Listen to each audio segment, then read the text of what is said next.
সোনমার্গ যেমন সুন্দর জায়গা, দুধপাথরিও কিছু কম নয়। প্রথম থেকেই এর সৌন্দর্য উপলব্ধি করছি আমরা।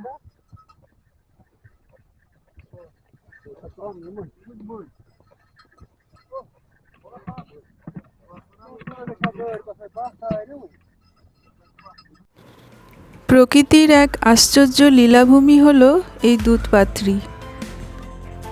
কাশ্মীরে যারা বেড়াতে আসেন তাদের কাছে অফবিট জায়গা হিসেবে এই দুধপাথরি কিন্তু দারুণ সুন্দর একটি জায়গা।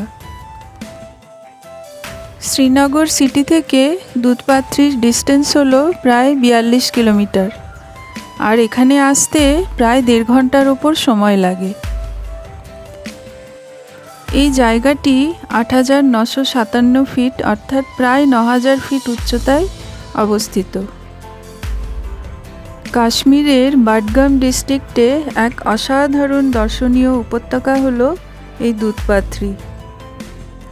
রাস্তায় আস্তে আস্তে আমরা দুধারে আখরোট, উইলো, পপলার আর আপেল গাছের সারি দেখতে পেলাম। এবার বলি এখানে আসার কোন সময় সবচেয়ে ভালো। যদি আপনারা বরফ ঢাকা উপত্যকা দেখতে চান তাহলে আসতে হবে ফেব্রুয়ারিতে, আর যদি ঘন সবুজ প্রান্তর দেখতে চান তাহলে আসতে হবে এপ্রিল থেকে জুন মাসের মধ্যে। তবে সেপ্টেম্বর, অক্টোবর, নভেম্বরও কিন্তু কম সুন্দর নয়, যা আমরা নিজের চোখে দেখেছি। আসলে এই জায়গাটা সামার আর উইন্টার দুটো সময়ই খুব সুন্দর।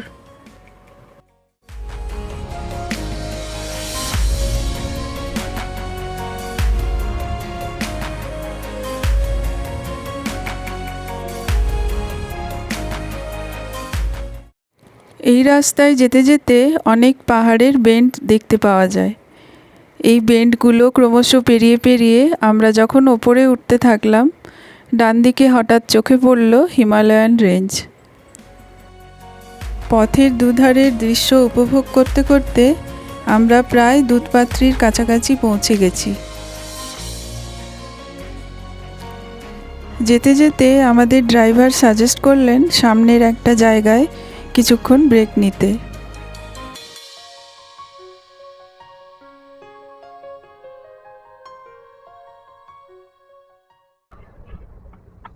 আজকে আমাদের কাশ্মীর সফরের দ্বিতীয় দিন। আজকে আমরা সবাই মিলে বেরিয়ে পড়েছি দুধপাথরি। তাহলে চলুন আপনারাও দেখুন আমাদের সাথে দুধপাথরি জায়গাটা ঠিক কেমন, আর আমরাও দেখি।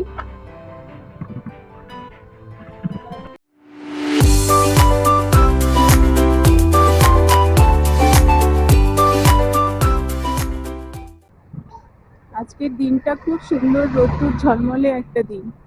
সকালবেলা টেম্পারেচার ছিল 8 ডিগ্রি। এখন একটু টেম্পারেচারটা একটু বেড়ে গেছে, এখন প্রায় বেলা 10:30 বেজেও গেছে। পৌঁছতে পৌঁছতে হয়তো আর 8 ঘন্টা বাকি। শ্রীনগর থেকে দুধপাথরি ঘন্টা 1.5 মতন সময় লাগে, যদি না রাস্তায় জ্যাম হয়। আর রাস্তা যদি বন্ধ না থাকে তাহলে ঘন্টা 1.5-এর মধ্যেই দুধপাথরি পৌঁছানো যায়। আমরা এখন রাস্তায় কিছুক্ষণ দাঁড়িয়ে একটু বিরতি নিচ্ছি। কিছুক্ষণ ব্রেক নেওয়ার পর আবার আমাদের জার্নি স্টার্ট করলাম। পথের দুধারে পাহাড়ি গাছের সমারোহ দেখতে দেখতে আমরা এগিয়ে চললাম।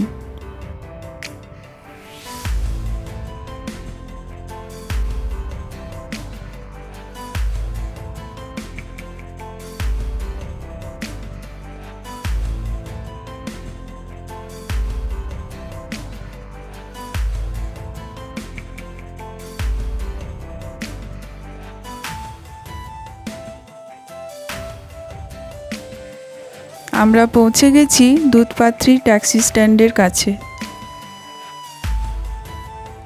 বলে রাখা ভালো, আমাদের ট্যুর প্যাকেজের যে ট্যাক্সি ছিল সেই ট্যাক্সি আমাদেরকে দুধপাথরি অবধি নিয়ে এসেছিল, কিন্তু নদী অবধি যেতে গেলে আমাদেরকে ঘোড়া করেই যেতে হবে। দুধপাথরির যে মেন পয়েন্ট বা দুধসাগর, সেই অবধি যেতে গেলে ঘোড়া ছাড়া কিন্তু আর কোনো উপায় নেই। আপনারা হেঁটেও যেতে পারেন, কিন্তু হেঁটে যেতে গেলে সেটা অনেক সময় সাপেক্ষ। তাই আমরা অনেকক্ষণ দরাদরি করার পর ঘোড়া সাওয়ারিদের সঙ্গে কথা বলে ঘোড়ার ব্যবস্থা করলাম। কাশ্মীরে কিন্তু সব কিছুতেই খুব বার্গেনিং করতে হয়, তা সে ঘোড়ায় চড়াই হোক আর ট্যাক্সিই হোক আর কিছু কেনাকাটাই হোক। আমরা এখন দুধপাত্রি পৌঁছে গেছি। আমরা সবাই মিলে ঘোড়াতে করে একটা পয়েন্টে যাচ্ছি যেটার নাম দুধসাগর। সবাই এখন ঘোড়ায় চড়ে রওনা দিয়েছি। ঘোড়ায় চড়াটা অত সহজ নয়। কালকে সোনমার্গে যেহেতু ঘোড়ায় চেপেছিলাম, কিছুটা বুঝতে পারছি কিভাবে ঘোড়ায় বসতে হয়, কিভাবে ব্যালেন্স রাখতে হয়, তাই আজকে আর অতটা অসুবিধে হচ্ছে না। भैया घोड़ा का नाम क्या है? इसका नाम है बादशाह। बादशाह। बादशाह। आपका नाम क्या है? आपका नाम? मेरा नाम है हाँ, जलालुद्दीन। अच्छा। तो सामने वाला घोड़ा का नाम क्या है? इसका क्या नाम है? राजू। राजू। राजू बादशाह। Нет, лагерь, нет, банана, нет, давайте я все это. Нет, лучше. Ну, возьми даром пару мускулов. ঘোড়াগুলো বেশ দুলকি চালে চলেছে।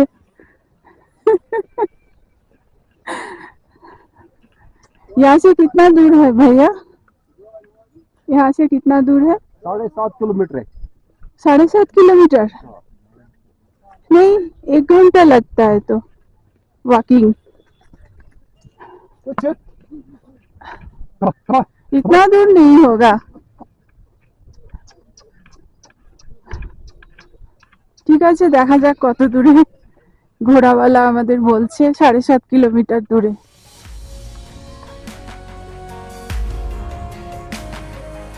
ওই দূরে ট্যাক্সি স্ট্যান্ড থেকে আমরা স্টার্ট করলাম।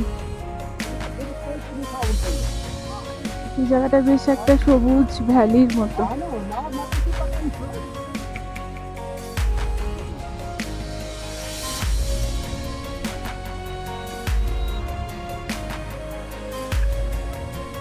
ওই দূরে দেখা যাচ্ছে আরেক দলও আমাদের মতো ঘোড়ায় চড়ে দুধসাগর দেখতে যাচ্ছেন। भैया दूधसागर के अलावा और क्या क्या देखना है? हाँ, शाही पॉइंट है और दूसरा बोला ना उधर से बोलो। क्या है? सब नहीं बोलो मैं उधर से। शाही पॉइंट एक बोल रहे थे आप, चलो और क्या है? राजी मुल्क। राजी। राजी मुल्क। अच्छा, उधर क्या है? इसको फिल्म बनाता है। फिल्म बनाता है? ओ, शूटिंग स्पॉट। कौन सा फिल्म बना है? अली भट्ट। हाँ, इसको नाम है अली भट्ट। किसका? फिल्म का बनाता है अली भट्ट। अच्छा अच्छा। কিছুটা কাশ্মীরি ভাষা টান আছে, ওই জন্য ঠিক বুঝতে পারছি না কি বলছেন।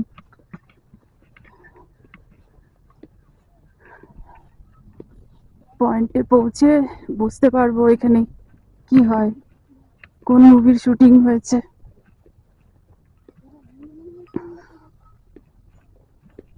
পাহাড়ি জায়গা মানেই বিভিন্ন পয়েন্ট, তো দেখা যাক আমরা কোন কোন পয়েন্টে যাব।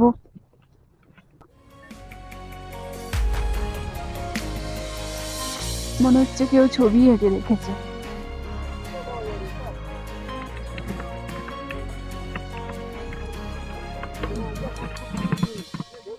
সোনমার্গ যেমন সুন্দর জায়গা, দুধপাত্রিও কিছু কম নয়। প্রথম থেকেই এর সৌন্দর্য উপলব্ধি করছি আমরা।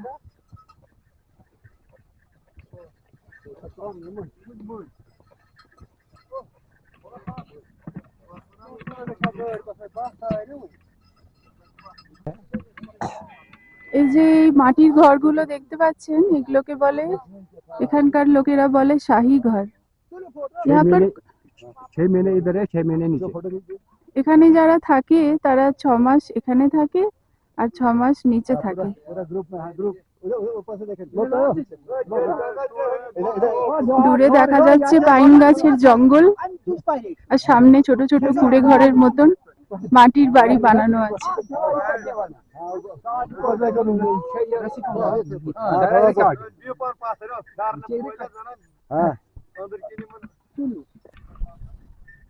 দেখো সবাই কত মজা।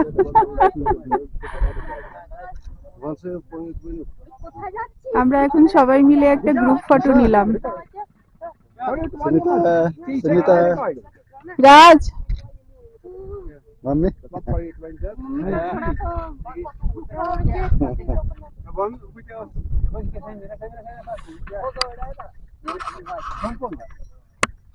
এখানে গুর্জর প্রজাতির লোকেরা থাকেন। এরা সাধারণত ভেড়া পালন করে থাকে।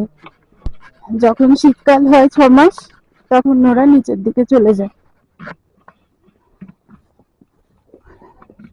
এখন আমরা একটু পাহাড় থেকে নিচের দিকে নামছি। দূরে পাইন গাছের ঘন জঙ্গল দেখা যাচ্ছে। ওয়েদারটা একটু মেঘলা করে এলো। একটু আগেই সুন্দর ঝলমল রোদ ছিল। জানি না বৃষ্টি হবে কিনা, বেশ মেঘটা ঘনিয়ে আসছে।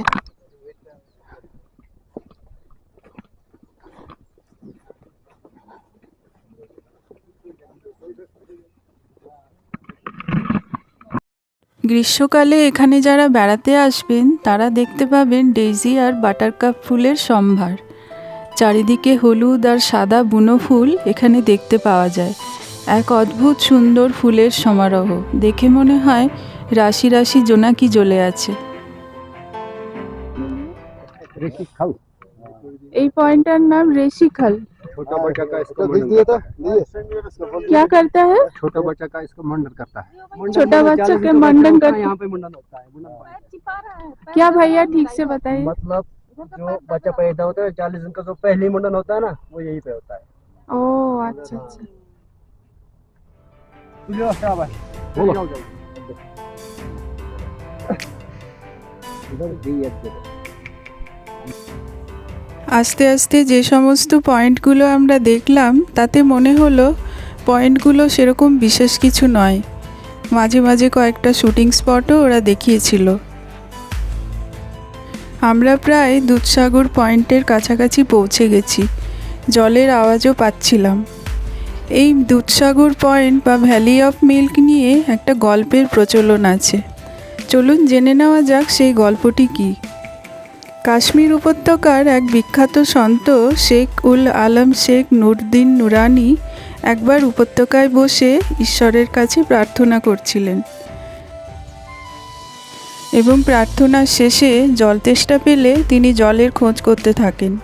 কিন্তু উপত্যকাটি এতটাই পাথুরে যে কোথাও তিনি জলের সন্ধান পাননি। তখন তিনি ঈশ্বরের কাছে প্রার্থনা শুরু করেন। বহু প্রার্থনার পর বিফল হয়ে তিনি মাটিতে হঠাৎ আঘাত করতে শুরু করেন। তখনই জমি থেকে ঠিকরে বেরিয়ে আসে দুধের ধারা।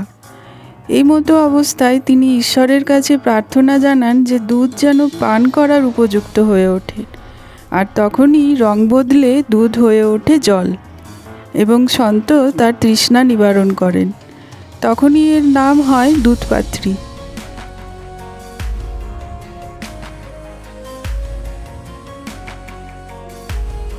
এখনও দুধপাত্রীর গা বেয়ে দুধসাদা জলস্রোত নেমে আসে। আর এই নদীর আরেক নাম হলো শালিগঙ্গা। পাথুরে নদী আর দুধসাদা জলস্রোত আর দুধারের পাইন বন আমাদেরকে মুগ্ধ করে দিয়েছিল। এই স্মৃতি কোনোদিনও ভোলার নয়। আর এর কিছু দূরেই রয়েছে নীলনাগ লেক।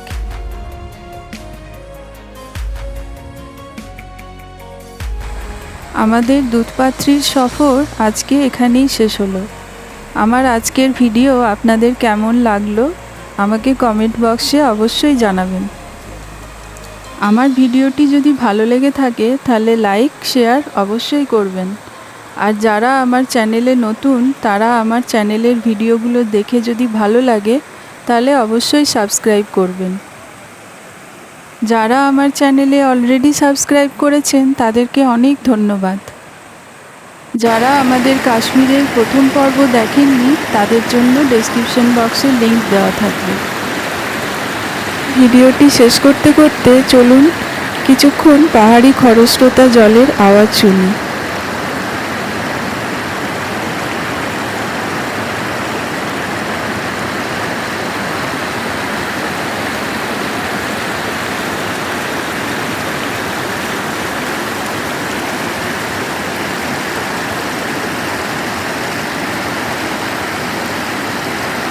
এবারে আমাদের ফেরার পালা। আমরা ফিরে যাচ্ছি ট্যাক্সি স্ট্যান্ডের দিকে। ঘোড়া সওয়ারিরা আমাদের নিয়ে এলেন একটা শর্টকাট রুট দিয়ে। যাওয়ার সময় যেহেতু পয়েন্টগুলো দেখানোর ছিল তাই তারা অন্য রাস্তা দিয়ে নিয়ে গেছিলেন। দুধসাগরে আমাদের ঘোড়ার ভাড়া নিয়েছিল পার হেড 750 টাকা করে। আবার আসবো তাড়াতাড়ি একটা নতুন ভিডিও নিয়ে, যাতে থাকবে কাশ্মীরের 3য় দিনের সফর। Thank you.